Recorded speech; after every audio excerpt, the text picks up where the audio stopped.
I'm back at the nature preserve. That is my favorite thinking spot. The last time I was here was a couple of weeks ago, I think, and it was just still too cold to have any really leaves on the tree or anything. But look. We got these little daisy looking things. We've got whatever that yellow stuff is. I know we have buttercups. When I see buttercups, oh, here they are. Here's buttercups. I don't even know if I'm catching any of this on film. So, and it's a windy day. I'm eating my hair. I'm gonna get my hair cut because I'm tired of it. But it's a beautiful sunny day and it's not cold. The last time was chilly enough that I actually went back and sat in my car because I just got too chilly sitting out here. So, yeah. It was a year ago today that I found out that a loved one near and dear to me is battling addiction. And it's been, again, near and dear. So it's been a long, strange, horrible trip.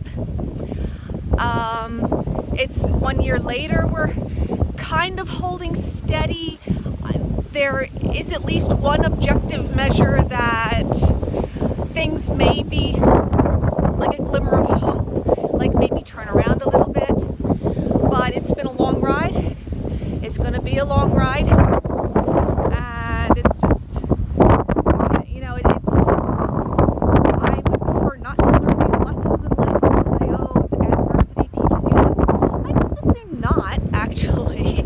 I would prefer to learn my lessons from a book and not have to learn life lessons in real life. But you don't get to pick. We live in a fallen world. And we're surrounded by fallen people. And we are a fallen people too. So this is just it's what we have to go through. I'm just turning the camera around to show you we have leaves now. This is beautiful. I don't think it was even misty. Those misty looking little buds. We have leaves now. These are leaves. What I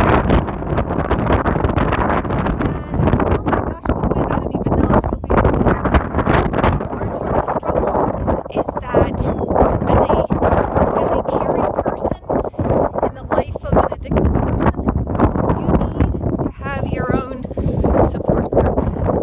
Whether it's your neighbors that you feel comfortable to confide in. I have a support group online. I've gotten some excellent spiritual direction.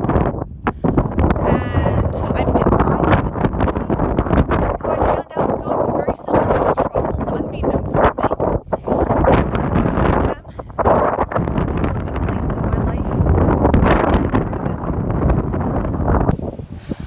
One of the biggest things I've learned is that there is no anesthetic, meaning there is no way to take away the pain like anesthetic. An anesthetic, you feel nothing. Okay, there are things you can do to ease your pain. Again, like I said, fellowship, talking to people. Oh my gosh, I can see myself in this. I look like Medusa.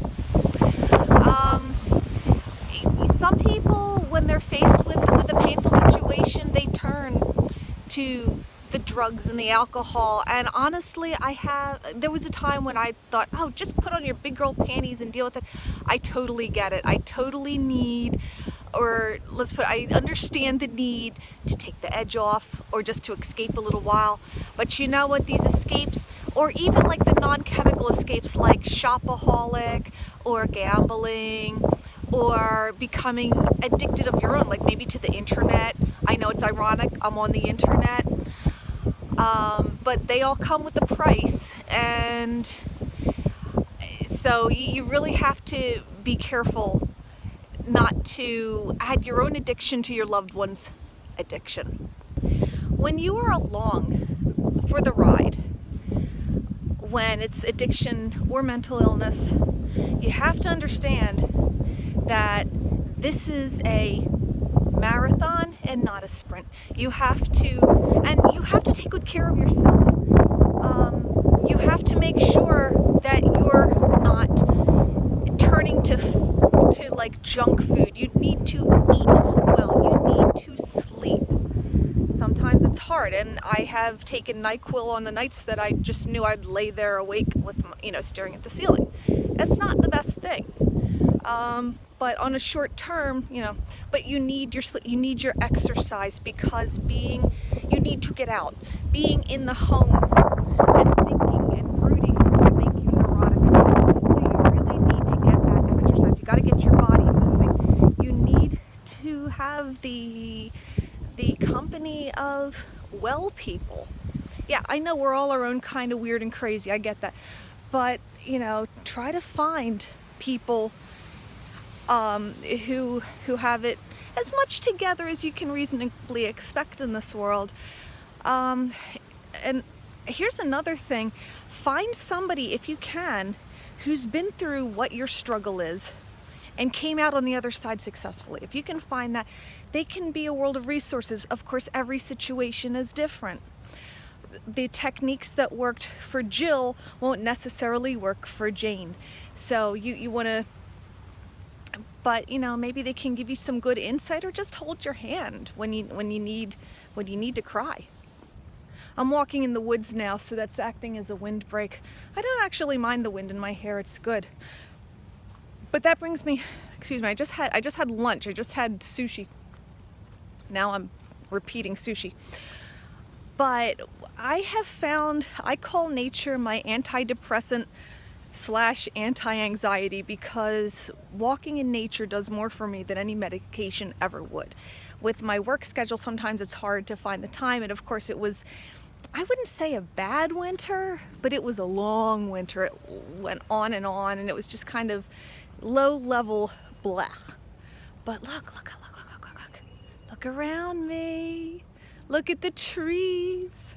This is all a good thing. And although I'm not a very faithful practitioner of this, I would still say, the journaling is excellent. Sometimes just writing down exactly what's wrong helps give you a perspective. I just heard some kind of bird or animal make a noise. Just writing down exactly what the problem is. Sometimes it gives you some solutions. Journaling, what was the other one? Oh yeah, meditation. Like mindfulness, just sitting and simply be, and without running away from your feelings. I have a really good guided meditation for sleep, and she says don't push away thoughts and don't follow a train of thought. Just almost like you're just kind of there and the thoughts go through you, and without holding on or pushing away. I took the day off today. I've been working so many days in a row, just as like a thinking day. I can't say I took the day off. I didn't. I just simply wasn't scheduled for anything. And a couple offers came in, and I turned the shifts down, because I decided today I need a thinking day. I just need to go out in nature, in the sunshine, in the fresh air. And I think it's really helped a lot. Now, I'll be the first to admit that this is purely subjective, but with the spring, with the warm weather, with the leaves on the tree, I'm just stepping over a little mud puddle. I feel a little more like there's some hope. Like I said, I've seen at least one objective glimmer of hope, not just in my feelings. I'm not a person who discounts feelings, but I also don't let my feelings make my choices for me, because I believe that feelings are like the gauges on the car.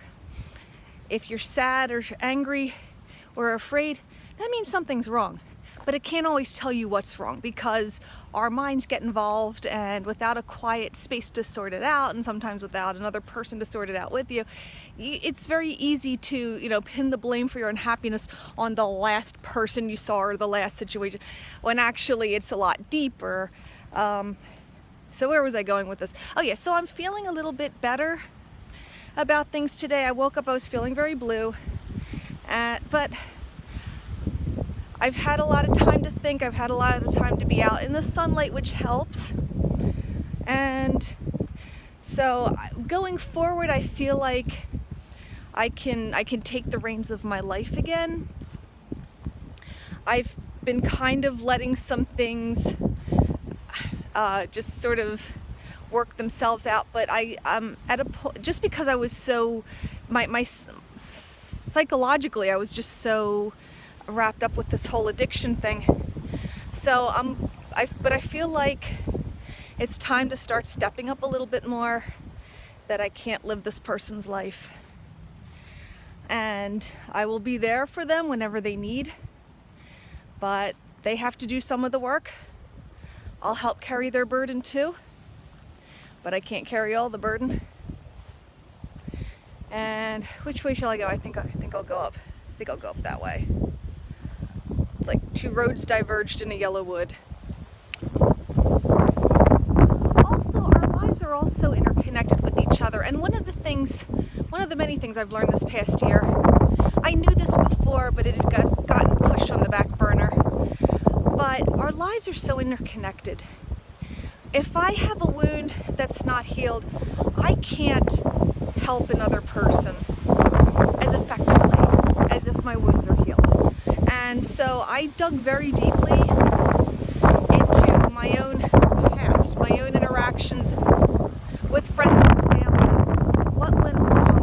Where did their interactions go wrong? How did it affect me? How did my choices affect others?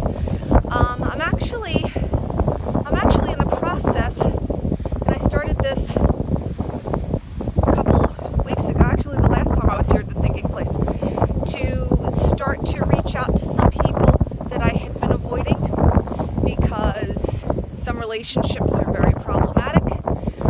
But I decided to start reaching out. Heavy dose of prayer. It's starting to yield some fruit. I'm feeling good about that. So, because really, I mean, my life, if you look at it, I've got a spouse, a house, children, career. I've got all the milestones, but everything just kind of went sideways. I need to get it back, and there's a lot of ways that it went sideways. It's like a lot of things kind of went wrong all at once. But I still have my house, spouse, so I do have a foundation upon which to build.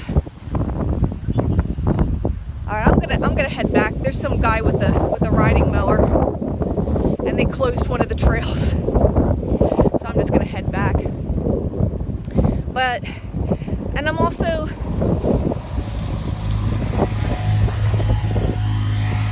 there he goes. All right, I'll turn around. I'm trying to avoid people. Maybe that's my problem. I try to avoid people. Probably. And I've lost the thread of this thought. Oh yeah, so I mean, like I look at myself and see, where do I need fixing before I can fix another person? I know that gets a bad rap, that we're not supposed to fix people or change them. I think what I mean is more in the line of provide a supportive atmosphere so that the other person can feel safe to work on their own healing.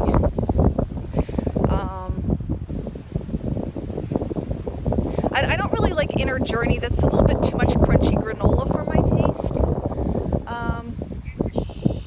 But so yeah.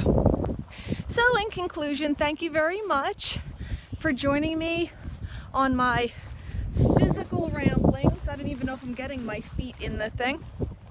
And my mental and verbal ramblings. And I hope it's nice where you are, and I hope you get a chance to go outside and have a good day. Bye.